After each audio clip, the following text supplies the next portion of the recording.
Be ready. 5 seconds.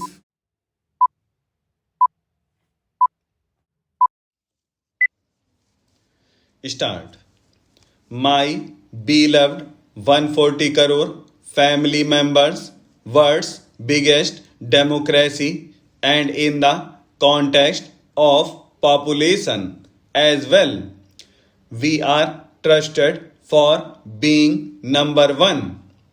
Such a humongous nation is today celebrating the festival of independence with its 140 crore brothers and sisters and all family members.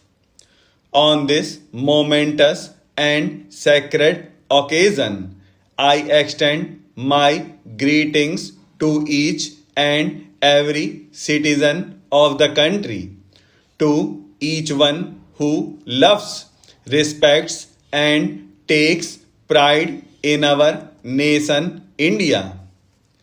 My dear family members, the non cooperation, civil disobedience, and satyagraha movement under the leadership of our revered Mahatma Gandhi, brave hearts like Bhagat Singh, Sukhdev, and Rajguru, and their generation.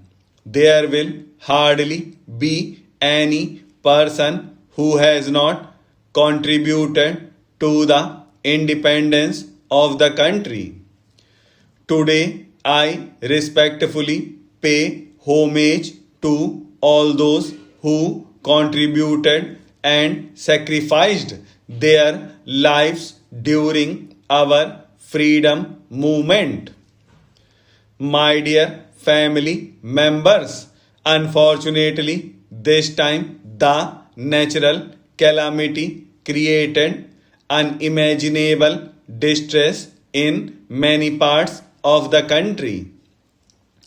I express my condolences to all the families who have suffered in this crisis and assure that the state, in tandem with the central government, will leave no stone unturned to stand by you and resolve all those troubles at the earliest.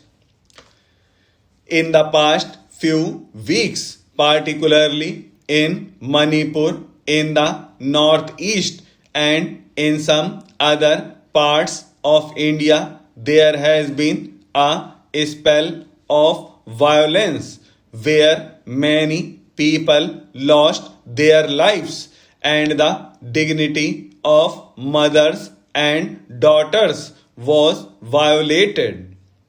However, in the last few days, we have been hearing continuous reports of peace, and the entire nation stands with the people of Manipur.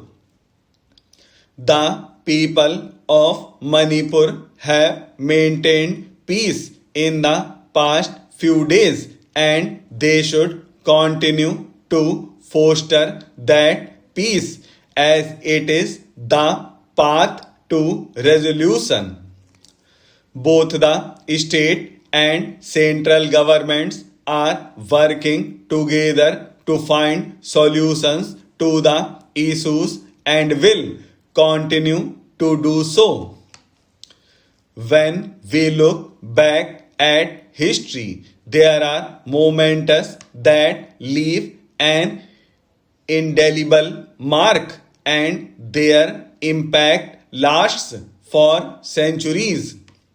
Sometimes these events might seem small and insignificant at the beginning, but they lay the roots for numerous problems. We all know that our country was invaded 1000 to 1200 years ago. A small kingdom and its king were defeated.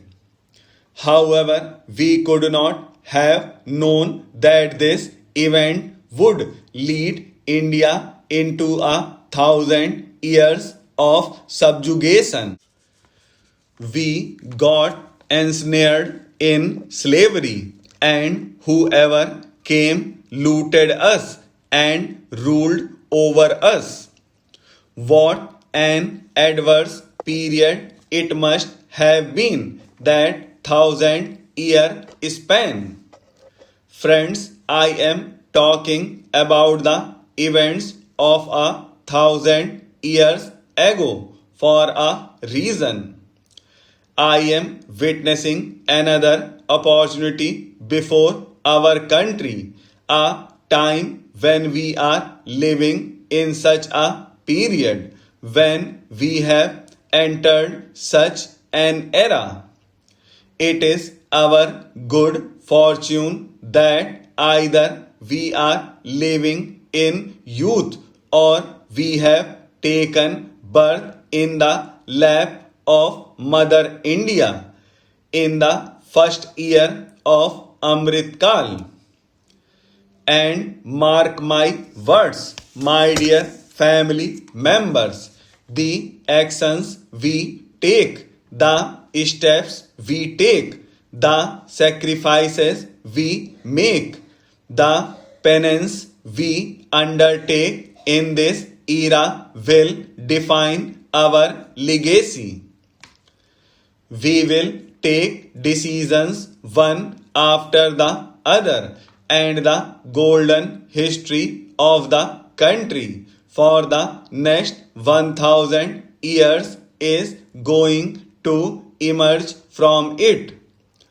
The events taking place in this period are going to impact the next 1,000 years.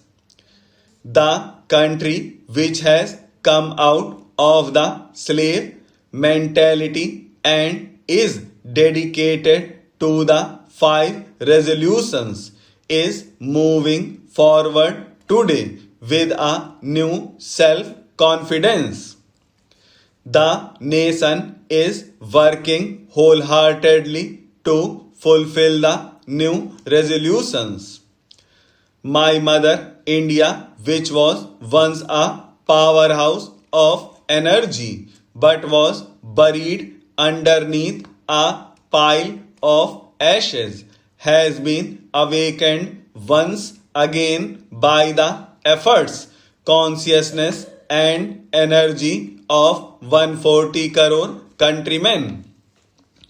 Ma Bharati has been awakened, and we have experienced in the last 9 to 10 years that this is the period in which a new trust, a new hope, and a new attraction has emerged all over the world towards India, towards the potential of India, and the world can see a spark for itself in this beam of light that is emanating from India.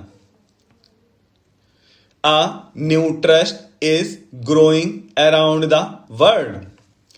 We are fortunate that we have inherited certain things from our ancestors, and even the present era has created certain other things. Today we have demography, we have democracy, we have diversity. This trinity of demography, democracy, and diversity has the potential to fulfill every dream of India. Today, while the countries around the world are witnessing an age structure that is growing old, India is moving energetically towards its youthful age structure.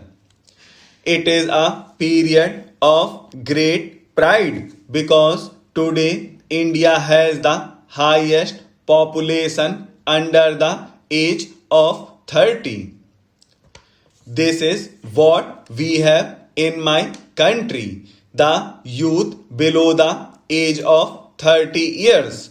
My country has crores of hands, crores of brains, crores of dreams, crores of resolutions.